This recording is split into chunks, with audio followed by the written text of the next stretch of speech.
all first. All right, nice. All right. Hey, what's going on, everybody? Welcome back to B.IG. Very excited to be back. We missed last week. Hopefully, everybody had a great 4th of July. I know I did. How about everybody else? What did y'all do? Anybody do anything fun in particular? Not to derail, but like, what's up with your background? It's Oh, like, I are mean, you in a restaurant? Yeah, man. I got my chicken right here. You see that? This is gourmet chicken. It's like, oh, you're one of those work cubicles. Oh Yeah, shit. That's cool. That's cool. Oh, okay. That's I was trendy. like, this is a very festive background. What's the occasion? Yeah, man. Occasion's B.I.G., bro. We're excited to be back. Nigga went out to eat.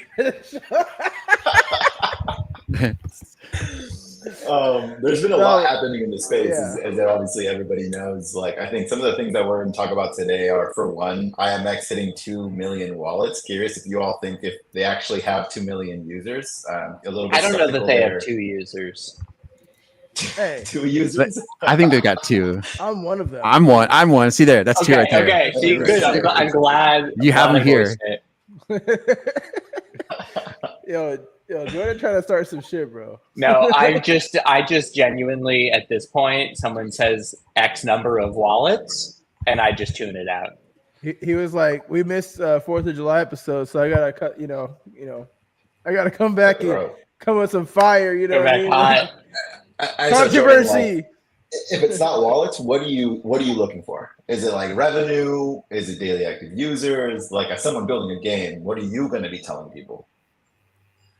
Oh, active amount of time people are actually playing my game for real, and things that they're doing. Yeah, how do you measure concurrent that? users?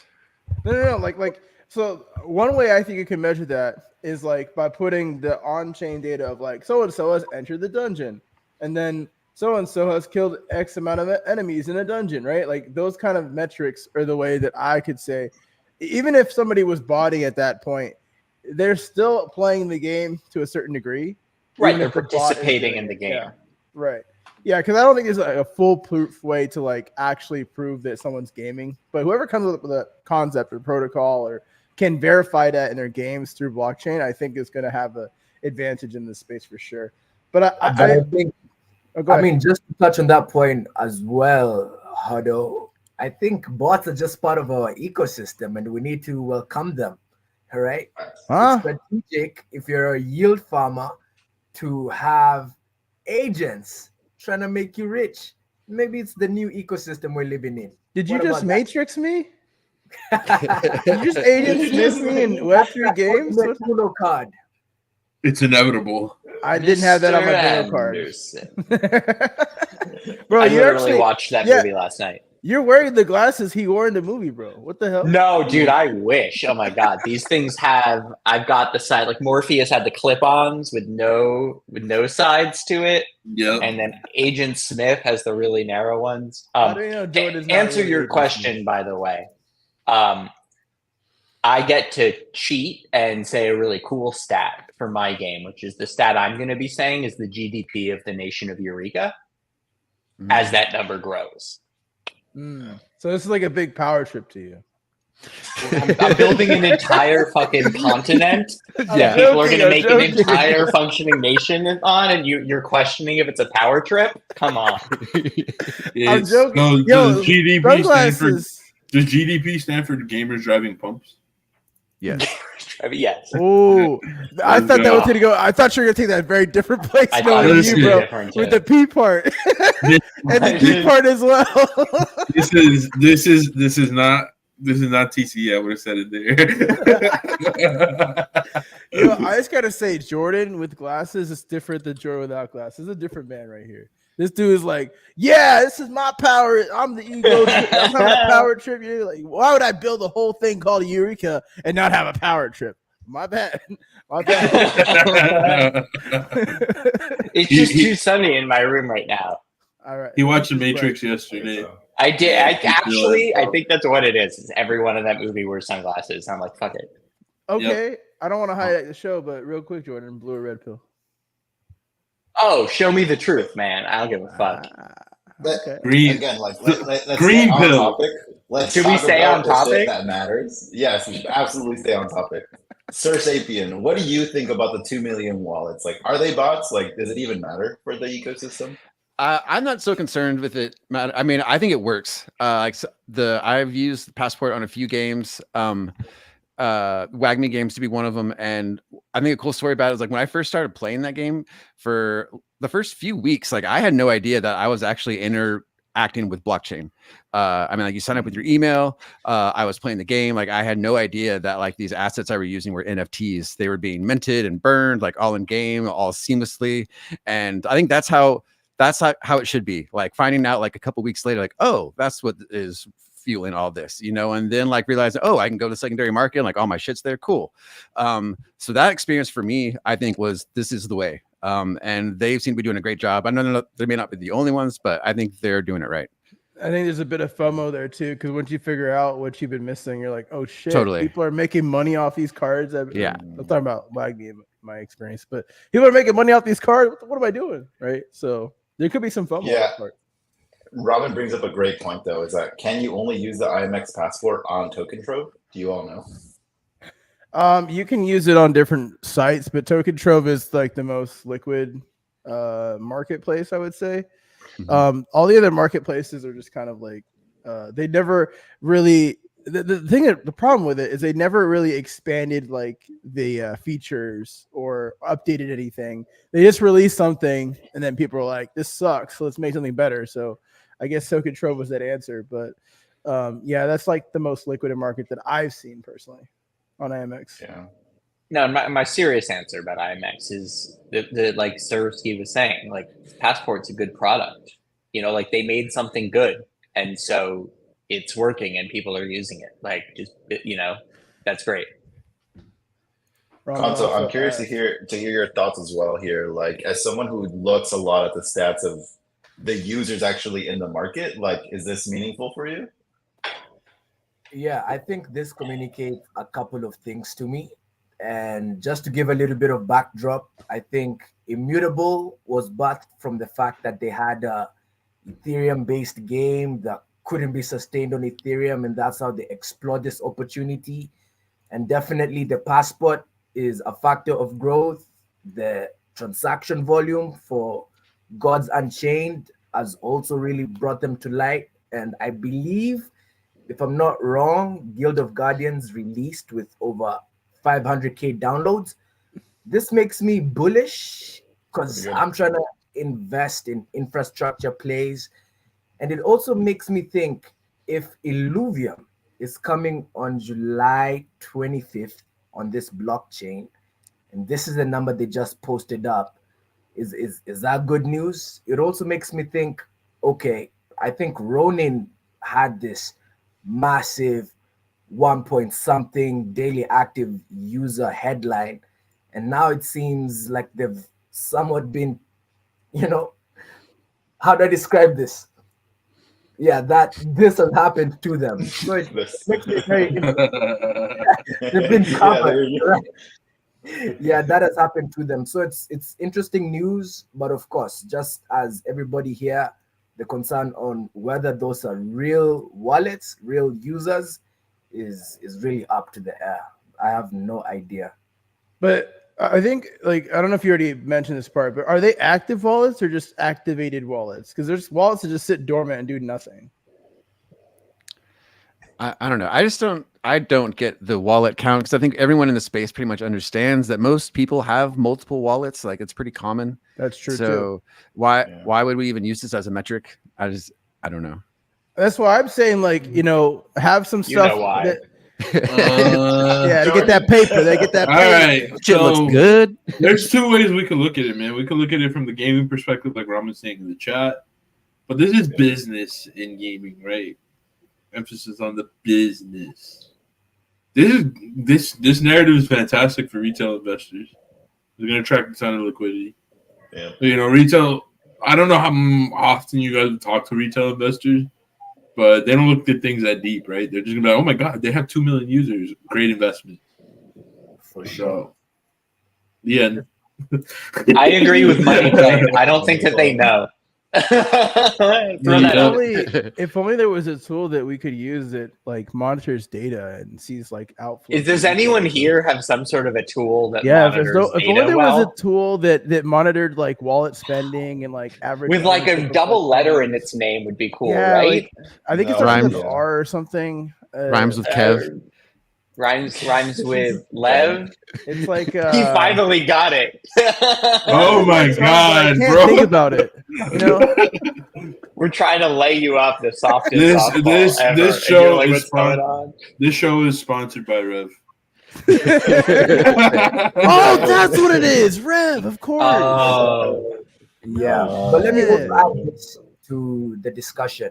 I think due to the fact that we're in this gloomy markets are tanking environment, such a figure is also it just raises everybody's eyebrows, right? Because you think because the space is dominated by yield farmers that when they see the German government is selling empty Gox, I believe is the pronunciation of that in the news, you would think those guys are running away. So it just makes it even more interesting. It almost feels like they're flushing the toilet at this point with the Mt. Gox stuff, because the thing is there's a lot of like old practices that are getting flushed away with new practice, and the old money is like, do I want to be in here or not? Well, I don't know what the fuck's been going on. I want access to my funds. I'm talking about Mt. Gox, right? Like, I'm gonna make my cash now because I don't know what the fuck is being built in this space. This was something that happened to these people a long time ago. So we bring up Mt. Gox, like these are people that have been waiting to make money off of their Bitcoin, right? But when I'm talking about like flushing out the old policies and stuff, talk about yield farming, I would make the argument that that's not like what's trying to be more trendy, because that was the status quo, and like people were over leveraged in positions, and that's how you see like Celsius collapse and all that stuff. So I think that we're seeing like a new wave of like, let's get rid of like the old ideology of what is crypto and kind of like start fresh. That's what I see. You all think that's part of the price tanking? Like the prices have tanked pretty bad for a good amount of projects like over the last 3 months. Like what is that? I just feel like this is a cycle, man. Like I don't think it's responsible. It's just everyone in Web3 gaming specifically, everyone in our space loves to act like anything's ever going to be different. Cycles are cycles. You know, we have the halving, and then it tanks. It pumps for a little while, then it tanks a couple months later, and then it pumps again. Like it's just what narrative happens in between that we can point to and talk about and speculate on. But realistically, it does. The cycle always happens the way that it's always happened. And dude, like gaming tokens are fucking easy to dump right now. Like everyone knows that these games, like, oh, you know, these things are gonna, you know, even if you're super bullish on the game, you're like, okay, that's like a year from now. So like dump this shit because it's dumping. And then if the game still looks bullish in a year, I'll buy their token at the lows before, you know, the actual game launches. Like, everyone just launched their tokens way too early, and now we're running, which we knew, right? I just said this on the on the last space I was on. Like we sat around for a year saying all these games were going to launch their tokens too early, and that games shouldn't launch their tokens until the game economy is ready for their tokens. And then all these games launched their token before their game economy was ready for their tokens, and now all the tokens are down bad. And we're like, our gaming tokens not a good model. And we're like, no, these games just shouldn't have launched their tokens yet, and it's like it means nothing. Like I don't think it means anything about what's coming. Yeah, what we experienced basically is I want to say 8+ years of speculation. Some of it had utility, but it wasn't sustainable. Some of the utility that didn't sustain was Axie, right? Like that was like the biggest example in recent memory. Except they did figure it out, right? Like Axie's still trucking. Well, Axie is still trucking way down from where it was all-time high. And we're talking about prices tanking, right? So, like, if it was a sustainable price, it was still up high and people were, you know, prices go up and down, but, like, overall it's down, right? If it was still up to, like, near the all-time high or, you know, maybe 20% shy of that and it stuck around there and fluctuated, I would say, yeah, it's sustained. up to this point. But right now, playing we're seeing, Axie are still making money playing Axie, right? Yeah, that's not what I'm talking about. I'm talking about the overall project value, Like the token, like the token price. Okay, right. Yeah, and so a lot of these games have like you're saying, Jordan, they don't have or Mizzy also says this as well. Like they don't have any token sinks, right? There's nowhere to put the money. There's nowhere to spend it. You're just cashing out. And that's even token sinks are just one smaller piece of the puzzle. Yeah. They don't have anything related to the game that's driving the creation of the token. They don't have anything related to the game that's affecting the token's scarcity. Sinks are one side of that equation. They're just shitcoins with the same name as the project. Yeah, I mean, there's like most of them. There's something to spend in the token on. Right. And there's nothing about the game that's creating the token either. True. You need, it's a cycle, right? Yep. And people love to shit on Axie and these other hyper financialized games. I'm like, these are the only Web3 games that have found product market fit yet in our entire industry. And why are we shitting on no one has found that product market fit yet for their games with crypto mechanics other than these hyper financialized games. So learn from it. Don't be like, that's not the way to do it. I'll never get that, dude. I'll never get that. I guess, you could say they had their rise and their fall and rise again or whatever, but you should have just iterated on that, not tried not doing any of it. Right? Let's do something totally different. When let's not give utility at all. Fuck yeah. Woo! Right? What is wrong with you people? Is Pixels still doing well? Pixels has a super hyper financialized core game loop. Yeah. That seemed very effective to me. Yeah. How are they doing? I think they're doing well. I think they're doing well too. What is everyone talking about? There are successful Web3 games. They're just doing the thing we're all pretending we don't think it's a good idea or something. I mean, use Pixels. It's more of an experience game, but people are playing it and making money. Isn't that what the game is? What I'm saying. Honestly, it's these gamer people in here. It's where do we have Mr. Shangar, the other guy in the audience here today, talk about the fucking real gamers, they want to get an interview out and be like, who are the real gamers in here? Because they don't bet none of us are all the real gamers. You think the fucking people building the big video games are all real gamers? They're game builders, right? Yeah. It's not necessarily the same thing. You need different skill sets. You need the head of Activision isn't the top fuking COD streamer, right? And he shouldn't be. Yes, these are not related skills. I'm just kidding. No, I understand what you're. I understand. This pisses me. As someone who's played video games my entire fucking life, from when I was 9 or 10, and I finally convinced my mom to buy me an N64, and she had resisted for years. I've never once had the gaming skills or cred to be called a real gamer, even though I spent years of my life on Halo Online, and years of my life playing all these different games. And I've been playing, I'm just, I'm fine at them and love them. Okay, well, I will say one thing. So I derailed this, but you are married, right, Jordan? I am, yes. That is the price. That is the benefit of not being a real gamer. What the fuck? Where are we? What the fuck? I agree. Gamers are down bad. We should change the title of this stream.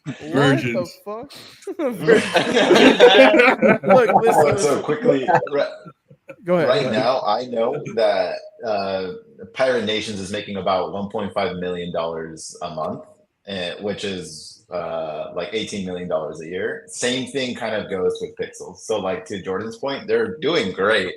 There might not be the best, it's not the best game to Hobbs, I think what you're trying to say. I don't know. That's $1.5 million a month more than Shrapnel or anyone else is fucking making. Yeah. Check this out. Those games are low effort. It doesn't take much just skill to make those games, and they pop because they're making money, right?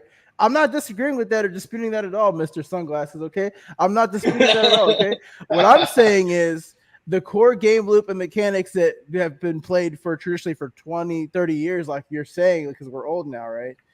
those game loops are not available right now. They're still in their infancy. And the reason why you see Shrapnel not doing what you're saying that Pixels is doing or anything else is because that game ain't nowhere near close to done. Now, you look at a game like Pixels, what else could you add to it? I mean, a little cosmetic thing here and there, but like the game is like built. Like it took little effort to build that game, right? So I mean, I don't know about that.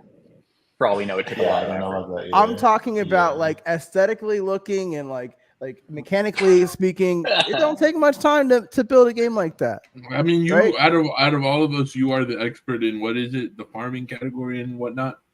Yeah, I mean, I'm not a farmer, but I'm not a money farmer in games, but I am a farmer. But here, gamer. let me come back at you about that then. Who told anyone that it was a good idea to build in Web3, relying on Web3 fundraising mechanics, the kind of game that takes years of head down work to build?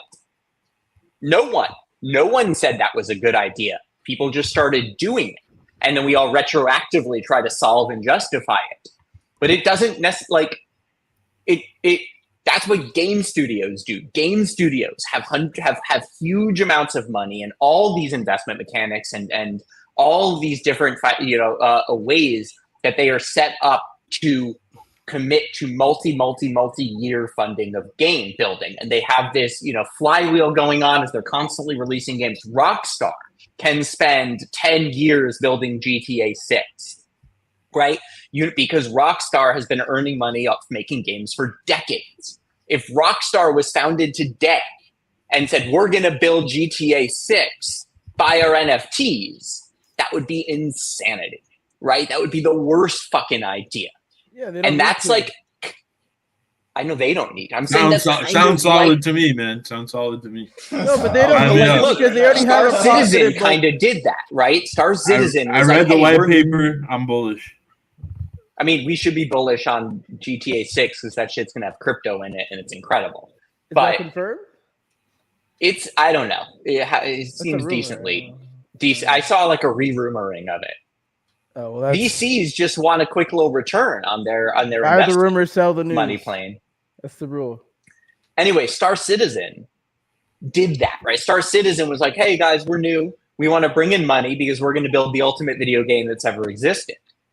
But Star Citizen has done it in a way to constantly extract and grow their audience and people that they can extract from to keep fueling and building the game. I'm modeling building Eureka, a large, ambitious game, off of Star Citizen's model with a much more active, you are able to play the smallest version of it from the start and it's never going to turn off. Versus Star Citizen, they're like, here's a little taste and now come back. Come buy our shit. Right. But Star Citizen is an effective example of a Web3 game building financing strategy in Web2. Right? They've been doing it right. Can I pick your brain on that? How are you going to prove that you have daily active users? What metric are you going to use? Or is that confidential? You want to go real truth on it? I want to go bar for bar. Let's go. Okay. This is the real truth on this. It's my eventually money plane. Eventually. So here's the real truth. One, it's my job to spend my 24 hours a day of brain thinking time on the immediate things that I have to think about and to kind of solve with the most completion the things that are tomorrow. And it's my job for the bigger things that are coming later to I need to know that it's solvable or how it's going to work, but I don't need every single detail figured out, right? So the specific answer to your question is on that side of it. Where I'll get there when I get there. Here's my cheat with Eureka. I'm building a game that you're literally always playing, right? Your characters are walking on their journey, or they're mining in their tunnel, they're chopping down their trees, they're running their whatever the hell they're doing. They're always doing it, and you're just popping in throughout your day and giving them little instructions, right? But I'm kind of doing this because the idea is that you're kind of always playing. If I can occupy some headspace, you're always playing Eureka in your head, especially if you're listening to the nature sounds and you're waiting, your guy's thirsty and you're at work all day, but you're just waiting for the sound of a stream, right? So that you can go tell your guy hey, go refill your water. You're playing Eureka literally all day. Your characters haven't stopped any of their activities even though you're not actively watching the screen and holding a controller. But I'm literally building the game for that. That is how you play it. So the real truth of it is every player in Eureka is basically going to be a 100% uptime active player. And that's I'm not saying I'm going to say that stat, but I've kind of have created a bit of a cheat code in my fundamental game design for this kind of conversation. And I'm looking for what I'm interested in is, given that bullshit, how do I find really legitimate stats that are interesting and real to say to people? Because if it's like playtime, I'm building my game to be played in incredibly short amounts of time, right? It takes a few seconds to write a sentence to your character, and then they go do it. So it's not like I basically I'm doing something new, so I get to make up my best version of the stats to share. So you're removing the problem. It sounds like I'm removing the problem. But I'm doing that because that means my game is not competing for playtime against any other video game on the market. And it's not even competing for playtime against other activities that people do in their day. I would love if somebody sat outside all day, read their book, and also was playing Eureka, because a few times over those 5 hours, they checked in and changed an instruction. Yeah, I like this version of Jordan. We need to get a meme token immediately. I like this. Jordan with shades. He has my vote, man. He has my vote. Jordan with shades. I think a lot of what Jordan has always touched on is bringing a new spin to the gaming space. Just point blank, whatever has worked in the past can work in the future, but how can we make it work better than what it has worked in the past? And we're going to see a lot of that start to come up. And I actually want to pass it over to Console or Jordan if you have anything to add on, because you're going. I just think it's really important to share some of our community comments, like this very important comment Dr. Funk just made here. It's really relevant. Go for it. To our conversation. This fucking guy. He's telling the truth, and he's intensely extreme bullish on Eureka. I'm gonna say Jordan 2024, bro. Why are we voting for this? Let's get Jordan in the office. I think he'd do. Dude, if I was 35 and not 33, but I'm not. Oh, you're not old enough? No, that would be insane. No, I'm not old enough yet. 2 more years, chat. If all we right, can successfully let's grow get him in there. Eureka's GDP to be more than America's GDP, for Dude, sure. it would be fucking hilarious 20 years from now. I'm running for president off of the success of building an economy from literally nothing into a global super house. That'd be insanely funny. But I have one request. If you do run for president, you got to keep the shades on. It's the only way I'd win. Okay, let's move on. Let's talk about business and gaming. Let's stay on topic, guys. Come on. So Console earlier, Mizzy, if you can pull this up from our chat, that would be amazing. Shared some of the token prices and compared to how they've done in the last couple of months. Would love to show that and for Console to run through that, because I think that this is really important still. Just because tokens are now starting to become less of a thing, I don't think it's not going to become not a thing. And I've actually seen more and more games start to come up that are using tokens in a very interesting manner, specifically for the play to earn aspect of things. So Console, do you want to run through that? And then again, if anybody can bring that up, that would be great. Yeah, for sure. And I got to tell Jordan, you are way too young to run for president. I'm way too young. No one who's 35 should run for president. Oh my God. I think the guy behind BlackRock was somewhat prompted to this, and he said he's too young. The two presidential candidates are 75 years plus, so you got all the time.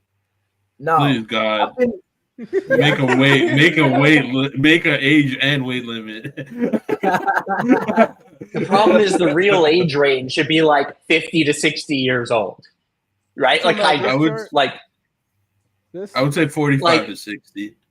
45 to 60, but you need to be old enough to have at least, a lot more life experience. But the second you get over 60, the boomer mentality fucking takes over, man. We can't have that anymore.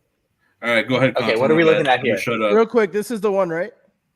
Yep, this is it. Yeah, all right, cool. This is the image that I came across when I was doing a little bit of research. I don't take credit of this. This is by some dude called Alio, I believe. You guys can hear me. So I didn't do this. Yeah. It's by Alio from Good job, Alpha Console. Keys. Basically, they do some research, and here are the key takeaways. And that's why I was a little bit quiet when you guys said Pixel is doing well. I was just scratching my head. These are the key takeaways. 1, 23 out of 31 tokens are down since their launch. And as you can see from some of the figures, they are down bad. Negative 50%, negative 30%. I think I can see a 90, 70 there. That is wild. Now, only 4 of these 31 tokens have beaten the BTC price. And you just got to ask yourself, why would I invest in something way riskier than that which is used as the index, the gauge of the ecosystem? Okay. Only 1 out of these 4 that have beaten BTC was released in 2024. Okay. So when we say Pixel is doing well, I was just like, what? Am I hallucinating here, or what is going on? Because this is the problem. Mhm. The game is doing well. They're making money. The people playing it are making money. Separately, tokens down bad. Yeah, for Right? sure. Isn't that He's a problem? Shout out to Prime though. Yeah, shout out to Prime. Is it a problem? Yeah. Though? Shout Is it out making money? Prime. I'm also very bullish on myself for aping into Solana shitters instead of gaming tokens recently. Well done, Mizzy. All right. I agree with Mizzy too. That's a minimum. We're good to Yeah. So essentially, what this article and this photo highlights is that truly, if you're going to engage in any airdrop campaign, your best bet to make money is exactly upon launch. Buy it, or rather, get it in your wallet and immediately sell it. Right? Oh, I mean, yeah. If you guys were here 2 episodes or 5 episodes or 10 episodes ago, you'd be in profits because that's exactly what we said to do. GG. True. The Not financial financial advice. advice given on this show is really excellent and should be followed. Go ahead, Console. Yeah, should follow no, that it's not anyways. financial advice. But all in all, we know that in this ecosystem, the yield farmers are gonna dump. We can't really blame them on that fact, and we can't really say that is the major drawdown for some of these figures, right? I believe the issue we have in the ecosystem is that some of these projects are just shooting to the moon with their token price launch, and it's maybe finding its fair market value, right? Sadly, that market value is negative 70% for some of them, which is But this is the problem I'm saying, because it's just everyone is like, oh, new token, hype, and it's like, okay, where is the utility? Like, what is the token used for? How can I accrue more of it? How, like Jordan's saying, how is it scarce? Like, what are all these different things that people need to know about? And they're never really answered. I mean, sometimes they are, but usually it's just quick pump and then it's out. And that's why Mizzy's strategies are so effective. Oh, I forgot to put the @ on my shit. I just realized that. But yeah, that's why your method is so effective, Mizzy, because you know better than to hold on to this shit, because there ain't nobody else gonna hold on to this Oh, shit. that shit, the fuck? Yeah. Right, let's call it for what it is. The Mizzy method. I have dumped every single token I've gotten except for Nyan, and that's because Max is the fucking homie. To be honest, I hold no gaming tokens. Is that okay? I mean, I hold gaming tokens that I bought at the bottom, but as far as like airdrop campaign stuff, I've only held Nyan, and that's because Max is a homie, and I wanted to support. But also, the game is good. Yeah, and even Max, I was like, bro, come on, you're killing me. Like, I let him know I would dump. I just if looked you at weren't Nyan's the chart. homie. Yeah, I would dump if you weren't the homie, basically. It's not great. And I let him know feedback. Like it wasn't an amicable holding. Like I'm holding it, but he got he got an earful. But at the end of the day, like the only thing we have is to sell, right? And this is also my problem with us pitching gaming as a whole, like Web3 gaming as a whole, is play to earn, or not play to earn, but at a certain point we have to build beyond just play game, earn token, sell token, right? I'm always pushing this narrative of creating business more than just playing the game and earning token. Like making Web3 gaming the place where the same way that the internet enabled hobbyists to build businesses, like Web3 gaming will enable gamers to build businesses. And that's what's going to keep an entire continent ready for everyone to become an entrepreneur. Exactly. Yeah. I'm ready for fucking children to be like the best business minds in Eureka. Yeah, for sure. It's like some 9-year-old with an empire of 30 gold mines. That's not gonna listen to his parents and turn into Jack Doherty. I don't know about that, bro. And stuff like that. People like B.IG, for example. Like I've had extensive conversations with Sinjin with what they're doing there. He gets it. You get it. A couple of other projects that I'm in conversations with, they get it. And it's a long way to go. We still obviously the tokens.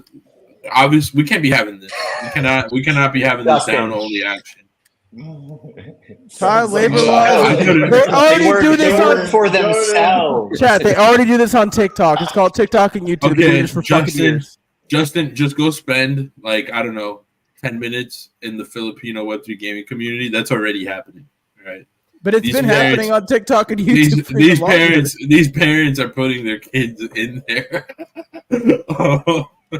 Those family channels on YouTube, terrible channels. Yeah, console. Go ahead.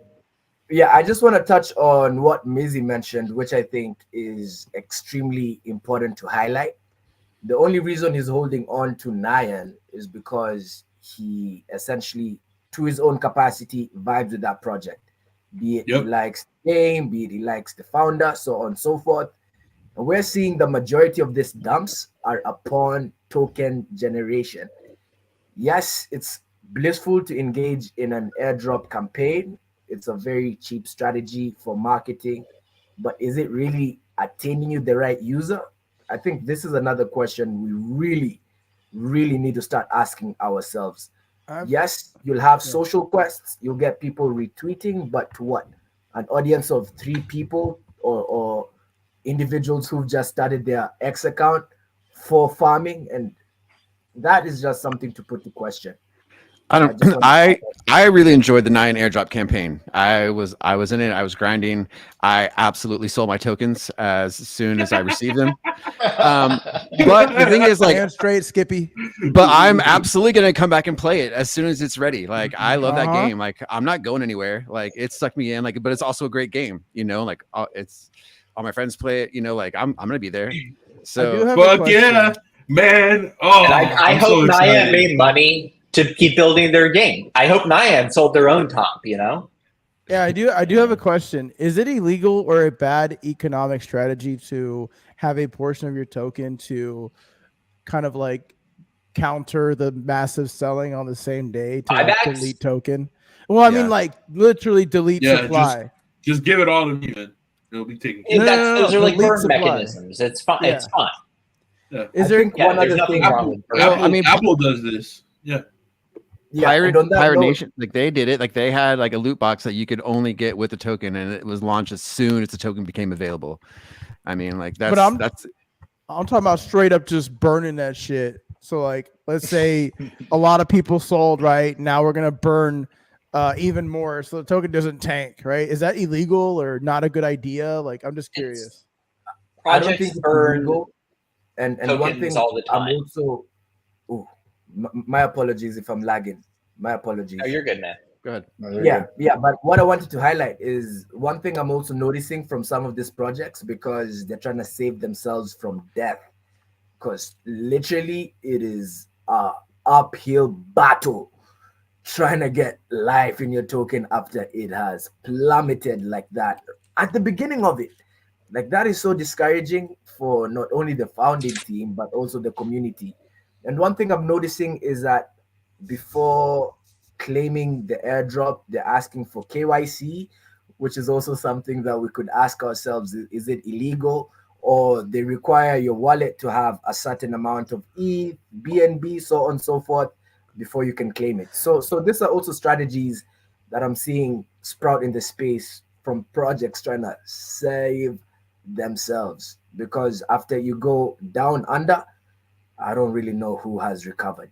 It's a tough battle. I mean, bro, all I'm saying is make a good game, make a bunch of shit to buy in the game. Maybe less people will sell their shit. I don't know. But you just heard from Sapien. He liked the game, but that did not stop him from dumping upon. Well, there's nothing to spend. But there's nothing to spend on with Nyan token. There's no skins to buy. There's no battle pass. There's nothing. Sir, I think if you could have gotten skins, skins, would you have cashed out? Be honest. Oh, I would have bought the skins, absolutely. Yeah. Yeah. And then you would have sold the rest of it, right? And then and I would have sold the rest, and then I would, But I mean, I think it still worked. Like it intrigued me. Like it got me playing the game. It got me hyped, and like I'm here. Like I still want to play. Like so, I feel as far as like it attracted me. Like it did its job. I mean, now it's up to them to create the syncs and stuff to keep it going. But like I feel as a campaign, it worked. Can I ask you another hypothetical? Yeah. It got his scales well lubricated. Hey, yo. yo. I do want to ask a question. I beg your pardon. So I want to ask a question real quick to Sirski. So let's just say hypothetically, right? They come out with a bunch of stuff and then multiple people do what you just did. Would that not bring liquidity to the token? No, I mean, obviously. No, if multiple people were like, I'm going to buy some skins and sell the rest. Let's say 60% was sold, 40% was held for skins. Doesn't that put liquidity into the token? Well, I mean, the token price would be up by about 40%, right? Right. So that's what I'm saying is like all these games that are lacking the content to spend things on, they could use these opportunities of these airdrops to then also sell products, because think of a Supervive, for existence. Supervive already had things to sell, right? And they just didn't have like you purchasing it. You had to earn the in-game currency, right? So they gave you this like practice of like there's things to consume here with this token. If a Web3 game did that, I think the token price wouldn't go down as fast, because some people would be like, you know what, I want this skin, or I want to unlock something in this game that I just got airdropped. Now, the other thing I want to ask Searchkey is, would you have been as happy if the airdrop was a lot less? Well, I mean, there's definitely that's another half of it. I mean, I think personally it was on the lower end of what my expectations were.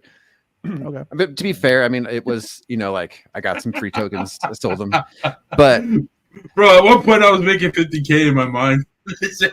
Oh yeah, I was like, dude, I at least got like 2,000. I was like, man, it should be at least an easy like 1,500, 2,000. Yeah, and I was like, not exactly.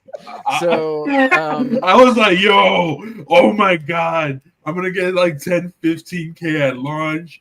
Then it's gonna do a 3-4x. I'm about to be rolled. Nah, did not.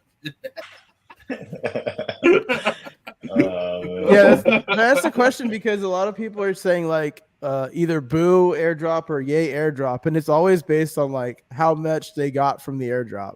Because if you got a lot from the airdrop, it was great. I had a great fucking time. Well, I think you got $30 for playing a game for like a week. I think in this example though, what stands out is that like Nighton is a super sticky game. So like they kind of survived even you could argue like a shitty airdrop all the way around, but the thing is like the game's still fun. So it's like they could kind of survive this because the game, so I think that's something that project should look at. The game ain't booty cheeks. Yeah. I just don't understand why games aren't using assets early on as they're bringing in users to then entice them and want them to spend the currency that we just took a long time to farm to then re-put it back into the game to find some value within the game. I just don't understand it. Listen, man, I think competency. Go ahead, Console. What Saski just mentioned is interesting, because earlier I was just wondering what is Hado talking about by Pixel is doing well. So on one side we have a game which has a fun game loop, but then Pixel, Hado, you spoke about Pixel not necessarily being fun, but they're making sense, right? So which strategy do you pursue in this space? Do you have fun and have your token dumped, or you make something easy, simple, not necessarily enjoyable, but you make profit? right? I think that the fun product that has enough content to support the gamer that is going to play your game every single day is the incentive. On top of that, you can add a financial component to it, but until that is met, I don't think it's sustainable because people will then run to the next thing that has the high price. Because right now, Pixels doesn't have a high price. People are still making money, but I'm sure a lot of those people are running to the next project to make money. Because you gotta understand, just because people are making money at Pixels doesn't mean everybody's making money, right? So like whoever's not having the pleasant experience making money and playing a game is gonna hop to the next thing. And those gamers aren't really gamers; they're just farmers. But there is going to be that hybrid gamer that is, I think that already exists. Like you could look like Roblox or CS:GO as some examples, or CS2 of examples where people are playing games and they're having a good time, and there's also like a financial layer on top of it that people are making money off of. Like for Roblox, for instance, there's a whole ecosystem of people building assets, building worlds, building levels, and stuff like that. That those things are being monetized. I mean, so that's how they're monetizing. I've been the hybrid gamer since I was 10. That's how I bought my mom my first Louis V bag to her as a present in the 5th grade, right? Yeah. I fucking carried motherfuckers a while, and I wanted to ball out and buy my mom a nice purse, right? So I mean, like that hybrid gamers existed. And to answer what you're saying, console, is I think the space is very divided on culture and on mindset, right? There's a very Eastern mindset around financialization, and there's a very Western mindset around having fun. I can speak to both sides because I was born in the West, but I have heritage in the East. And I can tell you that as a Korean kid, you're not making money from games, you're a fucking loser. Point blank, period. We've been making money in gaming since the late 90s, early 2000s, you know? So you talk to any of the Korean homies from Korea or from Asia, like if you ain't gaming and you ain't getting the bread, bro, what are you doing? You know, you better at least be doing the local tournament for $50 or some shit. Obviously you're gonna have fun, but there's a different expectation there. And I will say currently in the East, they will absolutely play a game they don't like for money. It's that simple, right? However, in the West, and in the East, it's very normal in our culture to be almost put down your hopes and dreams for the sake of money, right? Like the idea of chasing your dream is a very Western mentality. Mm-hmm. In the East, you do whatever the fuck it takes to put that food on the fucking table. The end. And however you can do it to put the most food on the table, even better. So in the West, we're more like, hey, we want to have fun. I'll take less money for the enjoyment. That does not fucking exist in the East at all. So there's always going to be a place for both. I think it just depends what market you want to succeed in. I think Nyan, what I was, I had a call with Max a couple of weeks ago, and I told him, dude, you guys would be so big in the Japanese Harajuku scene. It's not even fucking funny, right? And because they have the perfect branding and aesthetics for that. And I was even telling him, like, it would be really cool to see them embrace more of the lifestyle side of it as far as, like, Nyan Heroes. And I think that would even be more bullish for their token from a consumer crypto perspective. As, Juan is always talking about consumer crypto. And Catalyst is a brand that's built around the idea of consumer crypto more than anything, So I think consumer crypto companies will thrive more in the West to a degree, right? They have, because in many ways, consumer crypto has to kind of pick up in the West for the East to also want to spend money in it. But I do think that the hyper-financialization side of Web3 gaming in the East will always revolve around finance first, gaming second. Part of the reason StarCraft is as big as it is because it has the best tournaments, the biggest prize pools. That's never changed in how the East looks at StarCraft as a competitive game. Like me being a Korean kid that was into WoW, I would hear about the prize pools all the time when I talk to like my youngs and my Korean family, right? Like I'm like, yo, I'm doing this WoW event. Might get $1,500. I'm like, what the fuck? Are you broke? Like, why even bother? Right? Go play StarCraft like a real Korean. So, and for me, like I've never liked StarCraft, so I couldn't do it. And they're like, you're so American. So, I mean, it's just we're always going to have this debate because the cultural differences will never be settled, in my opinion. Nine currently caters more to the West in the sense that they could get away with doing a less bullish airdrop for that reason. You know, I was expecting to maybe make 50K at one point on my airdrop. I'll be fully transparent. I made about $3,000 between both seasons, and I didn't give a fuck, man. I was happy because I enjoyed the game. Granted, I would have much preferred to have 50K, you know, but it doesn't change my viewpoint of the game at all. If anything, I still enjoy the game. I built a better relationship with the team than I did after the airdrop than I had before. And I'm very curious, like, where they're going from a development perspective. But I know for a fact that some people will never play the game again due to that airdrop because they didn't make enough. They didn't get enough. And most of them would probably be Eastern. Yeah, that's a good point. Great points all around, honestly. Well, Mizzy, can I just add something? On that? What happened? You can go, Jordan. Yeah, no. I think I want to hear that answer too. Money Plane asked a question.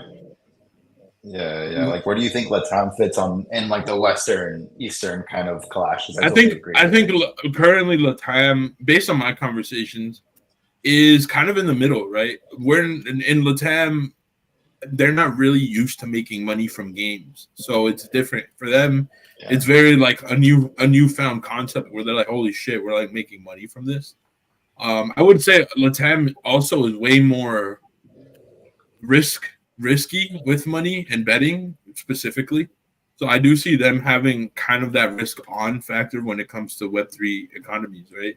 But Latam, bro, the second they feel like they're not being valued from a monetary perspective, they'll be in your fucking face about it, right? Latam kind of brings in big numbers, but because, you know, in Eastern society, we've been used to making money off of games since the late 90s, early 2000s. Like, many people had their first jobs making money from gaming. In Latam, this is all new.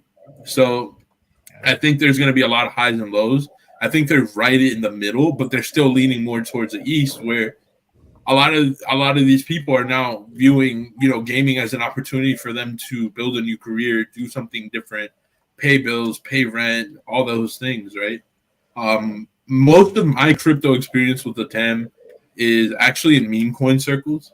A lot of them are really good, like meme coin shillers and, you know, community managers and stuff like that. And a lot of them raid.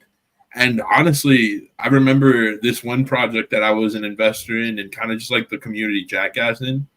They had a couple of like full-time Latam shillers for like $10 a week or something. I think those people would much rather make $10 a week playing a game than shilling meme coins, you know? So I still see them almost kind of leaning more into the Filipino route on playing the game to make money. If it's fun, then fucking great. They'll probably meme it harder because Latam is known for making fun of people a lot. That's just kind of in the Latino culture, you know, like, but they'll fucking play this shit if it's gonna get them paid, you know. And to add to that, one thing I'm also noticing about this region is that they're not really trying to take risk to enter the game. So they preferably want to not buy any token, not buy any NFT. They just want to get in and get out. Rich as hell. Yeah, I would say that's spot on, man. Yeah, they're not going to take a lot of risk. They will do the grind to get the free loot, but they're not. If they take the risk, it's like very, very, very super calculated. They dotted their X's and, you know, they dotted their I's, crossed their T's, did their X's and O's going into it. Like, it's where I think Asia culture is a little more risky with that kind of stuff. Yeah, that makes sense. Over to Jordan to also close us off and to get like final thoughts here. Look, something Hato said to me kind of stuck with me, which was, you know, about like the different kinds of players, and like, you know, the pixel players are much more like financialized players than, you know, the gamers. And Look, when you're building and selling a product, you're always looking at the total like market size, right? How many possible people are there who could use your shit? Gaming has I mean, I don't really think it has like a finite market size because there's a tail end of that bell curve that extends to, you know, everyone playing like everyone's parents playing Wordle, right? Like everyone can game. Yo, what's up, cutie Carney? Everyone can game, right? And so we're kind of trying to like grab those extra people. I mean, I'm literally building my game to grab all of those extra people, but the financial people are not gamers. They're not here for the game. They're here to make money, right? What that is a totally different group of people being added into the pot. Imagine like if Super Smash, right? Somehow they put out some game mode where like as you're kicking ass in it, you're actually buying and selling stocks on the NASDAQ, right? And then all these NASDAQ traders during work hours were playing Smash because they're doing that shit. Should we be sitting here being like, damn, they're not even there for the game, they're not real gamers? Or should we be like, damn, Nintendo is laughing all the way to the bank, right? And good for Nintendo for finding a totally different audience of people to engage with their product to actually expand that possible market size. But again, man, like this goes back to culture, right? Like that whole "are you a real gamer" narrative only fucking exists in the West, right? Like in Asia, right? Which is like what you're saying. Yeah, in Asia, you're printing money as a gamer. They're like, you're the best gamer ever because you're making money. You know, you're gonna take care of your mom, right? So I mean, yeah, that's the mentality. I just think like a good like, what are we here? If you want to. I was gonna just throw in a very stupid comment, but to answer your question, anyone who plays Smash is the best gamer on earth. Go ahead. I don't disagree with that, even though I've never been very good at it. That's why I picked it. I'm like, this is a legit gamer game. I love playing Smash. I just don't invite the bros to it.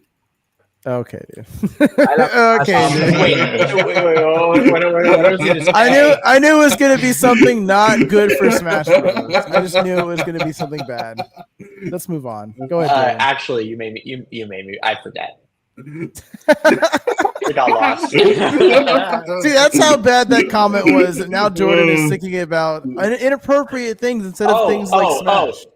So Web3, like, I just fundamentally disagree with this like line in our industry of like, make a good game, don't talk about the blockchain or don't really involve it, just use it for ownership or use it for whatever, you don't even want people to know, just make a good game. It's like, why would you go to battle and leave out your best weapons that are something the other side doesn't even have, right? Like, we're talking gaming. Like, why would you pick a character class? Why would you pick a mage and then just use a fucking sword?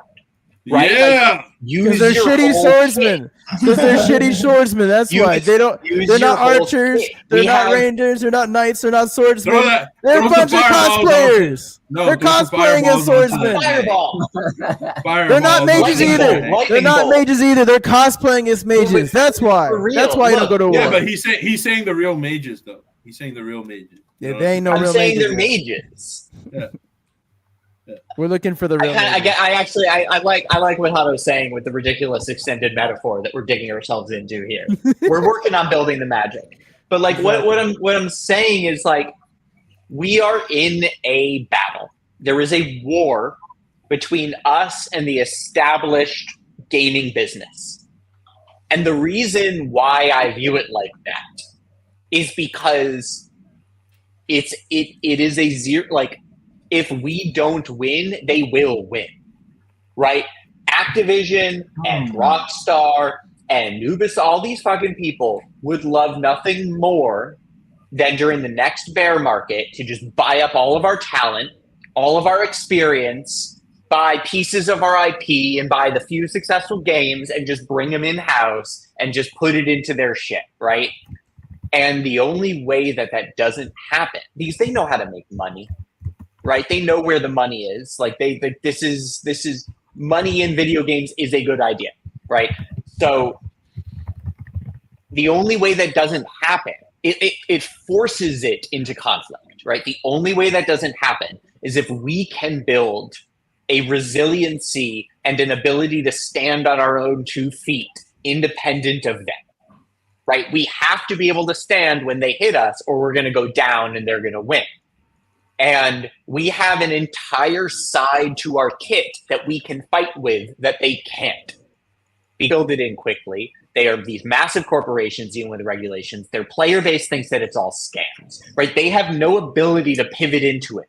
Rockstar is going to be the first one probably to pull it off, because Rockstar has always had that anarchy culture to it that is very in line with crypto culture. And that's going to make that work. And they're probably going to make it work for everyone. And that might honestly be the start of the real gaming, blockchain gaming bull for the real, when the industry trend really hits us and we start running, is when they do that move.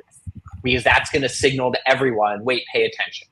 But we have all these tools that we can build with and fight with and use. And if you're not using them, you're not playing a win in this industry, period. You're just competing on their turf, and they're better at it and have more money and more experience and more players and more distribution and more everything than you. The only reason to be building in Web3 gaming is because you want to use these new tools in some fundamental way to your game.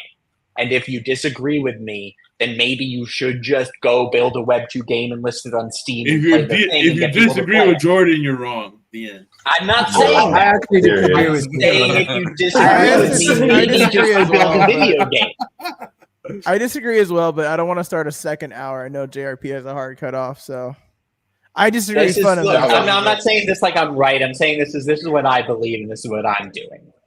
You know what I mean? Yeah, Jordan is ours, right? I agree. The with idea that this is a war. I'm just kidding. Let's go. Sorry. I was gonna quote. I was gonna quote Biden and say the idea over and over again, but let's just go. Yeah, and again, I agree with Jordan. I think that like if you can't bring in Web3 to what Web3 is into your ecosystem, you're never gonna outgrow whatever they've perfected. Honestly, like I have never been big into Web2 gaming, however we want to say that what that is, but like it's coming to an end in the sense of like everything is just changing. Like everyone knows that like the privacy laws with Apple are changing. You can't find your users anymore. Like everyone is just scrambling to figure out what's next, and like Web3 is what's next. And what Jordan said is like if you're not doing it right, like building from the ground up, then you're more than likely doing it wrong.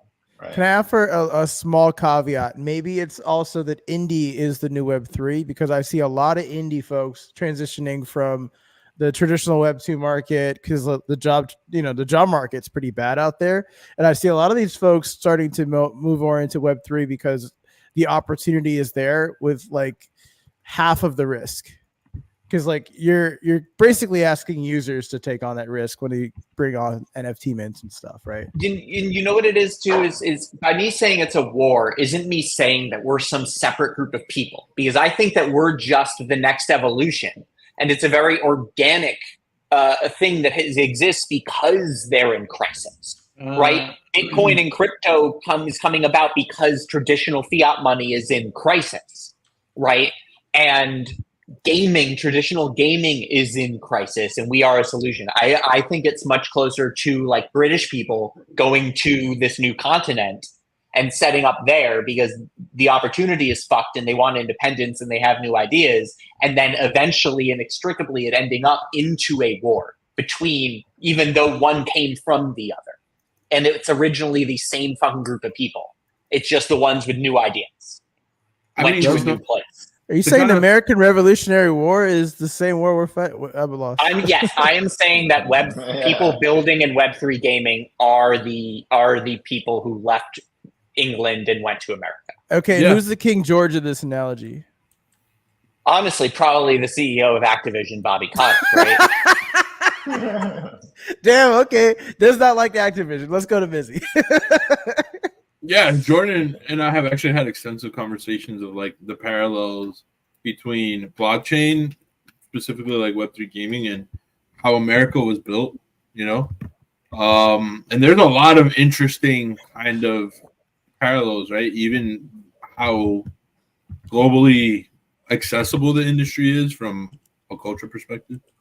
But to sum up my final thoughts, because I know we're closing, I think ultimately with Web3 gaming specifically, I do tend to agree with Jordan. I know the point he was trying to make. I don't know if he came off that way, but yeah, I don't know if you're gonna go off, if you're essentially gonna go into Web3 gaming, like don't half-ass it. You're either in or you're fucking out, basically. And if you're in, be in it for make a fun game, do all that.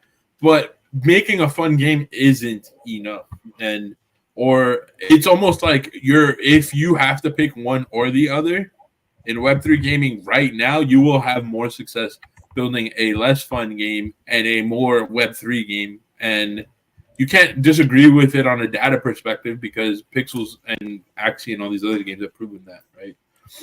So if you have a fun game and it's Web3 heavy, then I mean you're the creme de la creme. We haven't. That's seen what that we're all yet. trying to build, right? Yeah. So I mean, it's when it comes down to it, is I don't believe in doing anything half-assed. I don't believe in, and if you're gonna join an industry, go all the fucking way. So I agree with that perspective when it comes to don't be a grifter. Like to me, if you're not really willing to really embrace a Web3 gaming, like the Web3 side of Web3 gaming, then you're a grifter. Which is why I called Oh Baby Cart, Oh Grifter Cart, you know? Until I see that shit, I'm going to say that's a dog shit Web2 game. It's a fun game. I like Oh Baby Fuck Cart. that game. You zoom. Fuck that game, dude. It has nothing to do with Web3. I have to purchase it for $14 on Steam. On that, should we wrap her up? Yep. I gotta go. Wrap it up. My wife's gonna kill me. I'm already late. I figured I was like, Mitzi has to go out on top of the hour. Again, like there's a lot of conversations like that is happening. I think that there's a lot of conversations we still need to have, but it's always great to be surrounded by everybody, like, and hear everybody's comments. Like Mizzy's kind of understanding of like the two sides of the markets. Jordan obviously building a game, Console being very deep in the analytics and kind of products of it all. Sir actually like interacting with these ecosystems and being a part of it. Hato obviously being a gamer. I think possibly the best gamer out of all of us. We can all I'm gaming right now. Fuck out of here. Hell no. The record states otherwise. Play me in Smash, brother. Play me in Smash. And No, not I the play Smash that real you're thinking games. about. I play real games. Oh, real I games. don't What's a real know. game? What's a real game, Izzy? What's a real game? Real quick. What's a real game? I mean, any game that isn't Smash or CSGO. Okay, yeah, you didn't answer the question. Let's go on. Let's move on.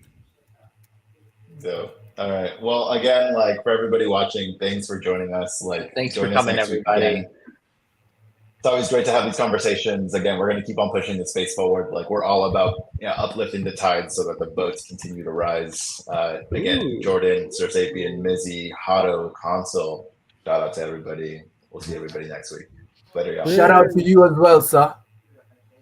Later.